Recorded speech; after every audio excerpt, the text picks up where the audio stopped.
তুমি সংসারে যতই কাজ করো না কেন তোমাকে সেই শুনতে হবে কি কাজ করছো, সেই তো রান্নাবান্না আর খাওয়া দাওয়া থালা বাসন ধোয়া এই আর ঝাড় ঝাঁটা দেওয়া, এইটুকু কাজ করতে গিয়েই তোমার এত কষ্ট হয়ে গেছে। কিন্তু ওরা কেউ বুঝবেই না যে সারাদিন একটা সংসারে কত কাজ থাকে। দেখো এই আজকের ভিডিওটা কিন্তু আমি দুপুর থেকে শুরু করেছি, এই ব্লগটি আমি দুপুর 2টো থেকে শুরু করেছিলাম। আর দেখো এখানে সব রান্না বান্না খাওয়া দাওয়া সব কমপ্লিট করে বসে পড়েছি ঠাকুরের এই ঘরটা পরিষ্কার করার জন্য, কারণ এই ঠাকুরের ঘরটা মা কিনে এনেছে। আমি মাকে বলেছি এই ঘরটা আমি নিজেই রং করব। তো তোমাদের দাদাভাইকে বলেছিলাম শিরিষ কাগজ আনতে, তাহলে সম্পূর্ণটা ঘষে দিলে প্লেন হবে।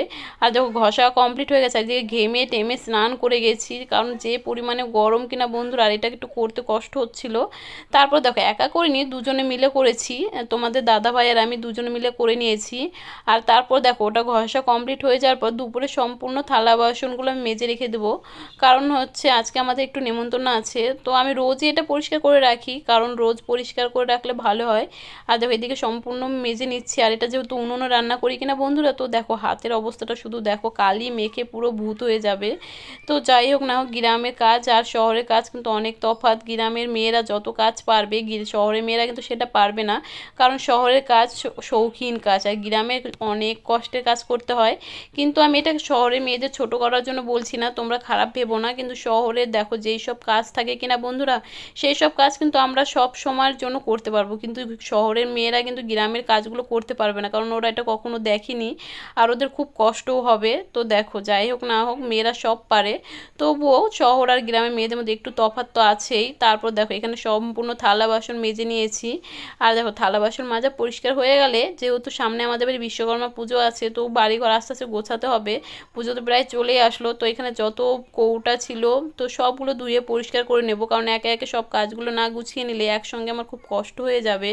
সেই জন্য দেখো এই কাজগুলো আমি আগেই করে নিচ্ছি। আর দেখো সবগুলো কৌটো মেজে নিচ্ছি, কারণ অনেক দিন থেকে পরিষ্কার করা হয় না, কারণ বাড়িতে প্রচণ্ড কাজ, আমাকে একা হাতে যেহেতু সবটা করতে হয়, সেই জন্য সব কিছু কিন্তু একসঙ্গে সময় পাওয়া যায় না। তো চলো আজকে সময় পেয়েছি, তো আজকে সব কাজগুলো গুছিয়েই নেব। আর দেখো সবগুলো কৌটা আমার ধুয়ে পরিষ্কার করা হয়ে গেছে। আর এটা দেখো কি বন্ধুরা চিনতে পেরেছো, এটা অনেকে চিনতে পারবে অনেকে চিনতে পারবে না, বেশিরভাগ গ্রামের মানুষ চিনতে পারবে। এটা হচ্ছে বাতি, আমরা বাতি বলি। এতে তেল আর সলতে দিলে একটা আলো হয়, সেই আলোতে কিন্তু আগে গ্রামের মানুষ থাকতো, বা আমরা পড়াশোনাও করেছি সেই আলোতে, কারণ তখন আমাদের বাড়িতে কারেন্ট ছিল না। তো সেটা একটা আছে পুরনো স্মৃতি হিসেবে, আমার শাশুড়ি মা যত্ন করে রেখে দিয়েছে। আর দেখো সব কাজ টাজ করার পর আমার যেহেতু গরমে খুব কষ্ট হচ্ছিলো, তো বরমশাই দেখো আমার জন্য আজকে ক্যাম্পা নিয়ে এসছে। আর দেখো ক্যাম্পার পকোড়া দুটোই নিয়ে এসেছিলো, তো বরমশার সঙ্গে একটু ইয়ার্কি মারছিলাম। তারপর শেষে বরমশাইকে একটু খাইয়ে দিলাম। তারপর এখানে দেখো আমরা ক্যাম্পা খেয়ে নিচ্ছি, যেহেতু বরমশাইও কাজ করেছে অনেকটা।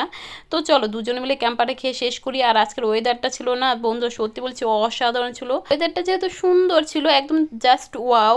তো বরমশাই কোথার থেকে একটা রোজ নিয়ে এসছে আমাদের সামনের গাছ থেকে এনে আমাকে বলছে না অনেক কাজ করেছে, এটা তোমার জন্য। তো বরমশাই থ্যাংক ইউ।